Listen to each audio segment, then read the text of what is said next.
going on, everybody? The hot stove is heating up just a little bit as the AL East rival Toronto Blue Jays send Teoscar Hernandez to what could become somewhat of a rival, the Seattle Mariners, who of course had a chance to face the Yankees if they also did not run into the Houston Astros and get dumped out of the John. But Teoscar Hernandez to Seattle for Eric Swanson and previously number 8 prospect Adam Macko is heading over to the Toronto Blue Jays. And now this opens up the Toronto Blue Jays for maybe a guy like a Brandon Nimmo to play center field. That way they would allow the often injured George Springer maybe to play a little right field, a little left. Like the idea of Springer taking over right field now. And then, of course, in center field, you can have Brandon Nimmo there. So we'll see what happens there with Toronto. Of course, we are not TOR News TV. We are NYY News TV. You're probably saying, Pete, why are you talking about Teoscar? Here's why. I'm talking about the Seattle Mariners. And the move for Teoscar Hernandez is because the Seattle Mariners now need to look up the middle of that infield at short or at second base. I think second base is more realistic, and I think that second baseman could very well be New York Yankees second baseman Gleyber Torres. If you guys go all the way back, you will wind all the way back to last offseason. I said the New York Yankees, if they really want to be smart here and they really want to prove that maybe they're heading in a different direction, move on from Gary Sanchez and move on from Gleyber Torres. I got half of that done, and Gary Sanchez moved on. Yankees got to move on from Gleyber Torres, and he helped you out because he had a pretty good year. Now, when you look at Seattle, immediately as a Yankee fan, you want to, talk about who do you get back. And I tell you guys what, I say this all the time. There's a couple of things I hate doing. I don't like giving free agent predictions when it comes to the salaries and how much money they're going to make. I also don't like going into the whole trade scenario unless something really makes sense. And again, you never really know because they got this website with little trade value things, and maybe that's what it goes by and that's what you should look at. And I'm not that kind of guy. Okay, I like to freestyle. That's what I do. I'm a freestyle kind of guy. And when I look at the Mariners, the obvious move there that I don't like, and I'm going to be on record right now saying I don't like it, is Marco Gonzalez.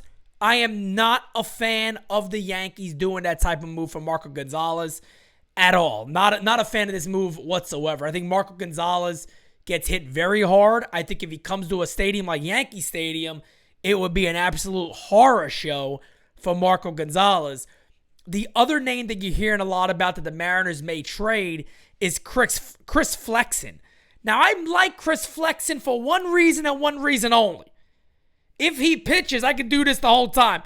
You're flexing. Of course, Richie Aprile from The Sopranos. You guys already know how I feel about Richie. But Chris Flexen, fuck you. I don't want him either. All right? If I grab somebody from the Seattle Mariners, I want it to be 24-year-old right-hander Matt Brash. Now, you might be sitting, or 25-year-old. He's going to be 25. No, I think he's going to be 25. He's 24 now, going to be 25, I believe. Matt Brash. Now, Brash last year, and again, I think last year before that, he was in the top 10 of the prospects for the Mariners, but had good numbers last year. And again, this is these moments when you kind of tail away a little bit from ERA. And you look at what he did overall in, how many games did he start? Let's see if I can have this pulled up here. Right there, okay. So in 5 games started, 39 games overall. So he didn't really start as much as I would like to see him have started. They kind of got him out of the pen a little more. But 50 and 2/3 innings, 46 hits. Problem with him is the walks. 33 walks, 62 Ks, 3.51 ERA. Let's also pull up his minor league numbers if we can. The only reason why I'm bringing up Matt Brash, because you want high upside, right? And the one thing you can definitely give Matt Blake credit for and the whole gas station thing is 2 things in my opinion. One, they tend to increase velocities. It's something they're able to do. However they go about doing it, they do it fairly well. That's one. 2, they seem to be able to get command a little better pretty quickly. They do a pretty decent job of that. So that's something you always want to be, you want to be intrigued by and you want to see. So if you go from 2022, Matt Brash really didn't even start in AAA. They had him more as a pen guy. The last time you kind of seen him start more was 2021 he did.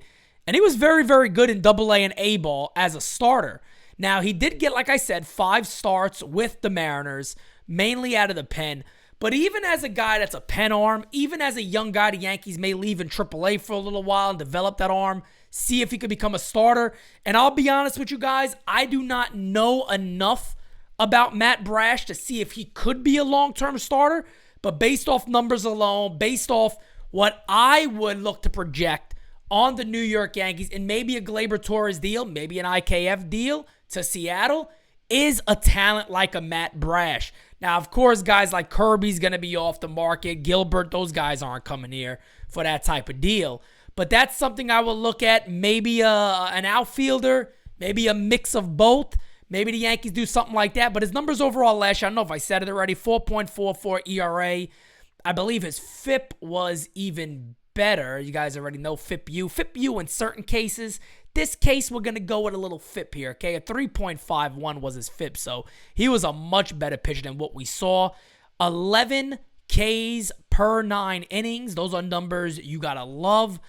And if you look at his projections for next year, it's actually kind of nice. I'm assuming in this situation, they again have him as a relief pitcher, but they got him under a 4 ERA projected-wise. Still about almost a 10 strikeout per 9. So really, really good stuff. I would support that type of deal. Again, I've never been a big guy in talking about let's do this or that trade. Here's the guys I want back. Unless it's fairly obvious. This is kind of subjective to what you like and what you think could really help the New York Yankees. But I want you guys to let me know. Is Gleyber next to go? Look, I think Gleyber, I've been saying this for a while. I do believe Gleyber is going to be traded. Whether that is to the Mariners, I think that makes a ton of sense. It wouldn't shock me if it happened sooner than expected. To the Marlins also makes a lot of sense. But Seattle, up the middle, they're looking to improve. They add Teoscar Hernandez to go with J-Rod. If you can add a Gleyber Torres who popped 20-plus homers, you're starting to look really nice, especially leave him at second base where he's not horrible defensively. He's decent. You just really improved that offense to go along with a stacked bullpen and a stacked lineup and a stacked rotation.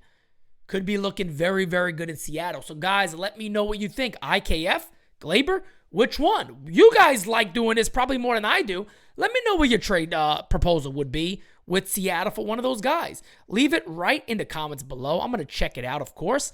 And until next time, guys, tonight, Twin Bill is live at 8:30, so tune into that. And make sure if you have not watched the Kevin Kernan interview, you go back and watch that because, we're getting great reviews on it so far. People really loved it. People really liked it. So go check it out if you have not. Until next time, I am Pete Simonetti for my nose just whistled there, NyynewsTV. I am out. Adios.